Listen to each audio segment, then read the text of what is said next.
नमस्कार, मैं महक बजाज आपका स्वागत करती हूँ अपने YouTube चैनल पर। आज अपनी इस वीडियो में हम बात करेंगे Jupiter in 4th house. Brihaspati Dev जब कुंडली के चतुर्थ भाव में आएंगे तो उनका आपके ऊपर क्या प्रभाव पड़ेगा। पहले हम बात करेंगे 4th हाउस की, चौथा घर। कुंडली का जो चौथा घर होता है इसको हम सुख भाव कहते हैं, क्योंकि ये जो घर है ये आपके भूमि, वाहन, मकान के सुख का होता है। जो लाइफ के जो कंफर्ट्स होते हैं, जो सुख सुविधाएं होती हैं, वो हम कुंडली में 4th हाउस से देखते हैं। चौथा घर जो है ये आपके मन को भी रिप्रेजेंट करता है, क्योंकि ये चंद्रमा का घर है।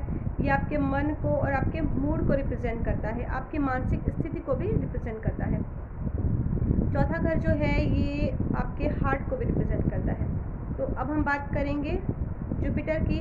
जुपिटर क्या है? जुपिटर आपकी नॉलेज, आपका विजडम, आपका रिलीजन है। बृहस्पति देव जो हैं वो आपके धर्म के कारक हैं, आध्यात्म के कारक हैं, ज्ञान के कारक हैं। उच्च स्तर का जो ज्ञान होता है वो हम बृहस्पति देव से ही देखते हैं।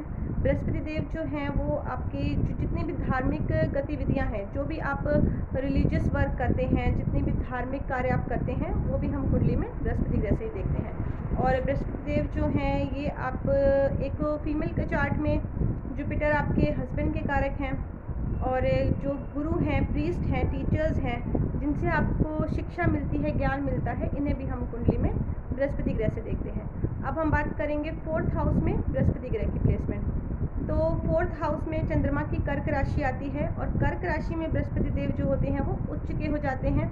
यहाँ पर बृहस्पति देव के आपको बहुत ही अच्छे परिणाम मिलेंगे, क्योंकि चौथा घर जो है ये सुखों का घर है, सुख सुविधाओं का घर है। तो सुख सुविधाओं में यहाँ पर आपको आपकी वृद्धि हो जाएगी, क्योंकि बृहस्पति देव जो होते हैं वो जिस भी घर में आते हैं उस घर से संबंधित चीज़ों में वृद्धि कर देते हैं। अब ये सुख भाव में आए हैं तो भूमि, वाहन, मकान के सुख का है ये घर, तो इन चीज़ों में आपकी वृद्धि हो जाएगी। हो सकता है आपके पास एक से ज़्यादा मकान हो, एक से ज़्यादा प्रॉपर्टी हो, आपके पास एक से ज़्यादा गाड़ियाँ हों। तो इस तरह से लाइफ के जो हर तरह के जो कंफर्ट्स हैं वो आपको अपने जीवन में मिलेंगे। और बृहस्पति देव क्योंकि ज्ञान के कारक हैं, उच्च स्तर के ज्ञान के कारक हैं, तो ऐसे जो जातक होते हैं वो बहुत ही अच्छी शिक्षा प्राप्त करते हैं, और ऐसे जो जातक होते हैं वो एक बहुत ही अच्छे टीचर बन सकते हैं, बहुत ही अच्छे टीचर बन सकते हैं। और यहाँ पर बृहस्पति देव होंगे तो ये आध्यात्मिक जो शिक्षा है वो भी ऐसे जातकों को बहुत ही अच्छी प्राप्त होती है। और अपने जीवन काल में ऐसे जातकों को जब भी कोई भी प्रॉब्लम आती है तो दैवी शक्तियाँ इनकी मदद करती हैं, और जैसे जैसे इनकी उम्र बढ़ती जाती है वैसे वैसे इनके धन में भी वृद्धि होती जाती है। अब हम बात करेंगे बृहस्पति देव की दृष्टियों की। तो बृहस्पति देव अब चतुर्थ भाव में बैठे होंगे तो इनकी 5वीं दृष्टि जो है वो पड़ेगी अष्टम भाव में।